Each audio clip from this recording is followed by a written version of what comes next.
A next question of simple harmonic motion is, at the end of 3 successive seconds, the distance of a point moving with simple harmonic motion from its mean position measured in the same direction are 155.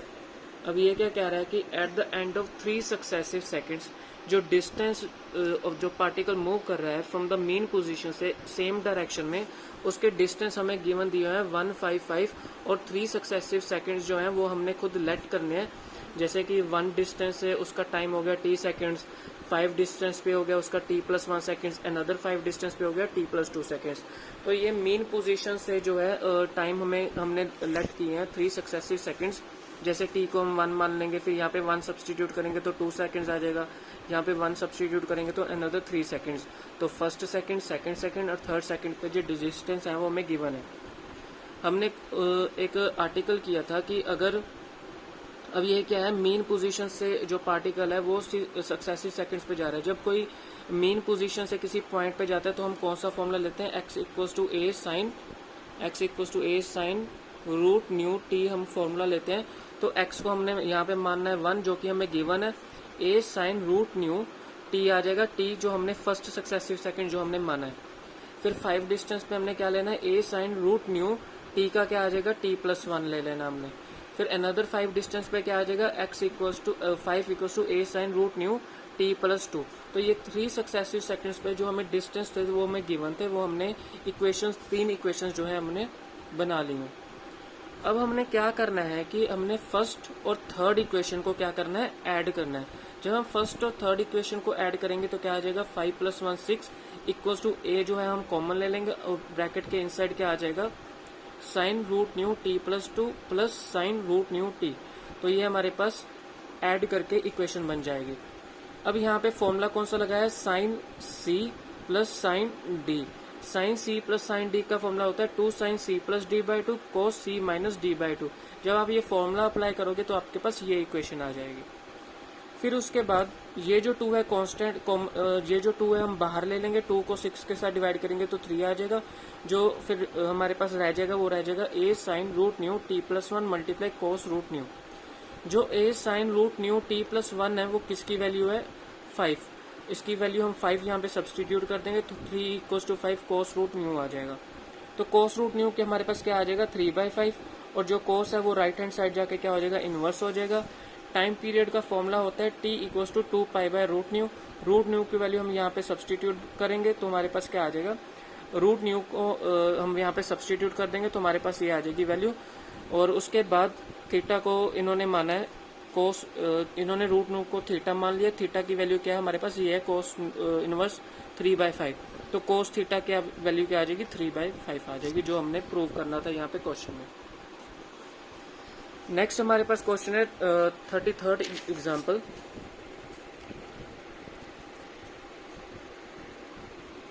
A particle is performing simple harmonic motion of period t about a center O। एक particle है वो perform कर रहा है simple harmonic motion, उसका time period क्या है t, about A centre O and it passes through the position P। वो कहाँ से पास कर रहा है, पोजीशन P से, with velocity v। Position P से पास कर रहा है, उसकी वेलोसिटी क्या है v, in the direction of OP। उसकी डायरेक्शन क्या है, OP की तरफ है यहाँ पर। Prove that the time which elapses before it returns to P। जब वो वापस यहाँ से एक्सट्रीम पोजीशन से आते हुए P पॉइंट पे पहुंचेगा तो उसका टाइम कितना लगा वो हमने फाइंड आउट करना है। ओके, टाइम पीरियड होता क्या है, 2π/रूट न्यू होता है। रूट न्यू क्या आ जाएगा, 2π/T आ जाएगा। T1 be the time from A to P। अब जो पार्टिकल है उसने A पॉइंट से P पॉइंट तक आना है तो उसका टाइम क्या है, T1। और OP क्या है हमारे पास, उसका डिस्टेंस क्या है, B। Velocity at P point पे क्या होती है, V वेलोसिटी है। जो particle simple harmonic motion prove कर रहा है तो उसकी वेलोसिटी क्या है, V है। जब कोई पार्टिकल एक्सट्रीम पोजीशन से सेंटर की तरफ आ रहा है, इस डायरेक्शन में आ रहा है एक्सट्रीम पोजीशन से, तब हम लेते हैं a cos root nu t1, a cos root nu t1। तो हम ये फॉर्मूला लेते हैं। वेलोसिटी का फॉर्मूला क्या होता है, आर्टिकल हमने किया हुआ है, v² equals to nu a² minus b²। b की वैल्यू जो हमने यहाँ पे लगाई है एक्सट्रीम पोजीशन से जो सेंटर की तरफ आ रहा है उसकी वैल्यू हमने यहाँ पे सब्सटीट्यूट कर देनी है। a² हमने कॉमन ले लेना है, 1 minus cos² root nu t1 आ जाएगा। 1 माइनस कोस स्क्वायर थीटा क्या होता है, साइन स्क्वायर थीटा होता है। इसको वी का स्क्वायर हम खत्म करेंगे तो यहाँ पे क्या लग जाएगा, रूट लग जाएगा। तो ये हमारे पास क्या होगी, थर्ड इक्वेशन होगी। इस थर्ड इक्वेशन को हमने सेकंड इक्वेशन के साथ डिवाइड कर देना है। v डिवाइडेड बाई बी क्या आ जाएगा, root nu tan inverse tan root nu t1 आ जाएगा। तो tan रूट न्यू t1 क्या हो जाएगा, v divide by root nu b आ जाएगा। रूट न्यू t1 क्या हो जाएगा, tan जो है राइट हैंड साइड आके क्या हो जाएगा, इनवर्स हो जाएगा। तो t1 की वैल्यू क्या आ जाएगी, रूट न्यू जो राइट हैंड साइड आके डिवाइड हो जाएगा। तो t1 की वैल्यू हमारे पास क्या आ जाएगी, t डिवाइडेड बाय, अब रूट न्यू क्या होता है, 2 पाई बाय t होता है। इसकी वैल्यू हमने यहाँ पे सब्सटीट्यूट कर देनी है, तो हमारे पास जो है आंसर आ जाएगा।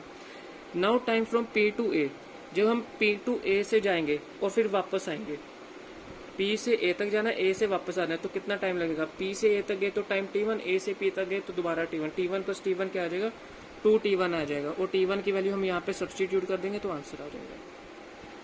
A particle moves with simple harmonic motion in a straight line, एक पार्टिकल है वो ओ पॉइंट से मूव कर रहा है straight line in the first second after starting from rest, यहाँ से मतलब रेस्ट पोजीशन से स्टार्ट हुआ है, फर्स्ट सेकंड के बाद उसने ट्रेवल किया distance a, in the next second उसने ट्रेवल किया distance b। Prove that the amplitude, हमने एम्पलीट्यूड कैलकुलेट करना है। Let o be the mean position, o क्या है यहाँ पे मीन पोजीशन है, a डैश क्या है extreme position. Such that o a dash क्या है हमारे पास, एम्पलीट्यूड है जिसको हम कैपिटल A बोलते हैं। Time is measured from extreme position, जब हम एक्सट्रीम पोजीशन से टाइम मेजर करेंगे तो हम क्या लेते हैं, a cos root nu t। x is the distance from the mean position, जो o पॉइंट से लेना है। व्हेन t इक्वल्स टू 1, अगर t इक्वल्स टू 1 है तो डिस्टेंस a डैश b, क्योंकि हमने डिस्टेंस एक्सट्रीम पोजीशन से मेजर करना है, तो t इक्वल्स टू 1 सेकेंड पे कहाँ से डिस्टेंस मेजर करेंगे, a डैश से लेके p तक, जो है हमारे पास स्मॉल है। तो x हमारे पास क्या आ जाएगा, x हमारे पास आ जाएगा capital A minus small a, ठीक है। तो x हमारे पास क्या आ जाएगा, distance from the mean position, तो वो क्या आ जाएगा, capital A minus small a। From first हमारे पास क्या आ जाएगा इस इक्वेशन से, a minus a equals to a cos root nu. अब time t equals to 2 seconds पे, अब डिस्टेंस हमने लेना है a डैश से q तक, a डैश से q तक डिस्टेंस क्या होगा, a प्लस b, ठीक है। तो x हमारे पास क्या होगा, a माइनस, तो अब हमारे पास t इक्वल्स टू 2 सेकेंड्स पे लेना है a डैश से लेके q तक, तो यहाँ तक हमारे पास डिस्टेंस कितना होगा, x।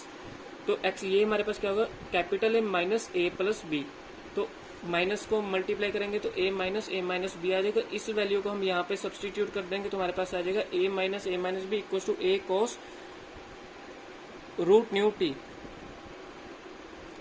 a माइनस b क्या हो जाएगा, a cos root nu t आ जाएगा। अब a minus b equals to a cos 2, ये cos 2 ही है हमारे पास, cos 2 थीटा। cos 2 थीटा क्या होता है, 2 cos स्क्वायर थीटा माइनस 1, ये फॉर्मूला होता है 2 cos स्क्वायर थीटा माइनस 1, ठीक है। फिर उसके बाद a minus b equals to a 2। अब हमने क्या करना है, ये जो cos थीटा की वैल्यू है from second equation, cos root nu की वैल्यू क्या आ जाएगी, a minus a divide by capital A, इसको हमने यहाँ पे सब्सटीट्यूट कर देना है और साथ में -1 लगा देना है। फिर इसको आपने सोल्व करना है, a माइनस b का होल स्क्वायर, इसको भी आपने सोल्व करना है। तो सोल्व करने के बाद इक्वेशन सोल्व करके आपके पास क्या आ जाएगा, एम्पलीट्यूड आ जाएगा। The motion of A particle in a straight line is given by the differential equation, जो पार्टिकल की मोशन है वो स्ट्रेट लाइन में है और उसकी डिफरेंशियल इक्वेशन जो है गिवन है विद इनिशियल कंडीशंस।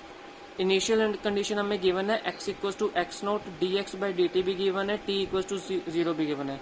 हमने एम्पलीट्यूड निकालना है और इनिशियल फेज मीन्स 5 निकालना है हमने, ठीक है। अब हम आंसर पे आते हैं। अब हमारे पास जो डिफरेंशियल इक्वेशन गिवन है, d square x by d t square plus n square x equals to 0। N square x को हम राइट हैंड साइड लेके जाएंगे, माइनस में आ जाएगा। ये हमारे पास क्या होती है, एक्सेलरेशन होती है। एक्सेलरेशन को हम किस तरह से लिख सकते हैं, v d v by d x equals to minus n square x. तो वी डी वी क्या हो जाएगा, ये जो डी एक्स है ये राइट हैंड साइड जाके क्या हो जाएगा, मल्टीप्लाई हो जाएगा। अब हम क्या करेंगे, इसका इंटेग्रेट करेंगे, इस टर्म का इंटेग्रेट करेंगे तो क्या आएगा, v square by 2 equals to minus n square, x का इंटेग्रेट क्या होगा, x square by 2 plus c. Initial conditions हमें गिवन है कि आपने x को क्या सब्सटीट्यूट करना है, x0 सब्सटीट्यूट करना है और v को आपने सब्सटीट्यूट करना है dx by dt, that is equal to होता है v नॉट। अब वी को हम क्या सब्स्टिट्यूट करेंगे, v not square by 2 equals to minus n square x not square by 2 plus c. फिर आपने क्या करना है, इस सेकंड इक्वेशन को फर्स्ट के साथ आपने सब्ट्रैक्ट करना है। तो सब्ट्रैक्ट करने के पास आपके पास थर्ड इक्वेशन आ जाएगी। अब आपने लेट करना है कि ए नोट क्या होता है, एम्पलीट्यूड होता है जब वेलोसिटी 0 होती है, और एक्स क्या होता है, वो ए नोट के इक्वली होता है। ये सारी इनिशियल कंडीशंस जो है हम यहाँ पे थर्ड इक्वेशन में सब्स्टिट्यूट करेंगे। तो v को हम 0 मानेंगे, n square x note square minus x को हमने क्या माना, a not square plus v not square. जब आप इसको सॉल्व करोगे तो आपके पास क्या आ जाएगा, ए नोट आ जाएगा। फ्रॉम द थर्ड इक्वेशन में v square equals to n square x note square plus ये जो ए नोट की वैल्यू है, क्योंकि एक्स को हमने ए नोट माना था, इसकी वैल्यू हमने यहाँ पे सब्सटीट्यूट करनी है। तो हमारे पास आ जाएगा n square a not square minus x square. तो जब हम स्क्वायर खत्म करेंगे तो यहाँ पे क्या वैल्यू आ जाएगी, plus minus n root a not square minus x square. अब हमने कंसीडर करना है motion from the centre to the right extreme, मतलब centres to the right extreme, जो एक्सट्रीम पोजीशन यहाँ पे होगा। v को क्या लेना है हमने, dx by d t. V होता क्या है, dx बाई डी टी होता है। dx बाई डी टी की वैल्यू क्या होती है, n root a square minus x square जो होता है। ये जो वैल्यू है ये यहाँ पे आके डिवाइड हो जाएगा, dt जो है यहाँ पे n के साथ मल्टीप्लाई हो जाएगा। फिर आप इस टर्म का इंटेग्रेट करोगे, इंटेग्रेट करने के बाद क्या आएगा, 1 by root a square minus x square का फॉर्मूला क्या होता है, sine inverse x upon a होता है। तो sine inverse x upon a, तो ए क्या है हमारे पास, ए नोट है, एंड इसका क्या डी टी क्या है, टी आ जाएगा, प्लस कांस्टेंट टर्म लग जाएगी बी नोट। बी नोट क्या है, constant of integration. X by a naught sine inverse जो है वो राइट हैंड जाके साइन हो जाएगा, और x equals to a naught जो है यहाँ पे मल्टीप्लाई हो जाएगा। ये जो आपके पास वैल्यू है n t plus b note, इसको हम 5 मानते हैं। अब हम डिफ्रेंशिएट करेंगे, जो v की वैल्यू आई है उसका dx बाई डी टी निकालेंगे, तो हमारे पास क्या हो जाएगा, a not n cos n t plus b not. अब फेस एंगल क्या होगा, फाइव इक्वल्स टू ये क्या होता है, n t plus b note, इसको हम 5 बोलते हैं। अब हमने फिर से इनिशियल कंडीशन लेनी है, at time t equals to 0 पे जो 5 की वैल्यू क्या आएगी, कांस्टेंट आएगी b naught. At when t equals to 0 x क्या होगा, x नोट होगा, v क्या होगा, v नोट होगा। फ्रॉम इक्वेशन 4 पे हम ये वैल्यू सब्सटीट्यूट कर देंगे। फ्रॉम इक्वेशन 5 पे भी ये सारी इनिशियल कंडीशन जो है हम अप्लाई कर देंगे यहाँ पे। फिर डिवाइड करेंगे v note divided by x note को, डिवाइड करेंगे तो हमारे पास आ जाएगा n कोट b नोट। इस टर्म को इसके साथ हमने डिवाइड करना है। तो v नोट बाई एन और एक्स नोट क्या आ जाएगा, tan पाई, इसको कोट को हम क्या लिख सकते हैं, tan 90 minus theta. tan 90 minus theta क्या होता है, कोट थीटा होता है। tan लेफ्ट हैंड साइड आके क्या हो जाएगा, इनवर्स हो जाएगा। तो b नोट की वैल्यू क्या आएगी, pi by 2 minus tan inverse v naught by n x naught. अगर x की वैल्यू a नोट है जो हमने कंसीडर किया है इनिशियल कंडीशन में, तो इक्वेशन 4 क्या आएगी, इक्वेशन 4 को क्या होती है, x equals to sine n t plus b naught होती है। तो x n t plus b naught equals to 1 हो जाएगा, ठीक है।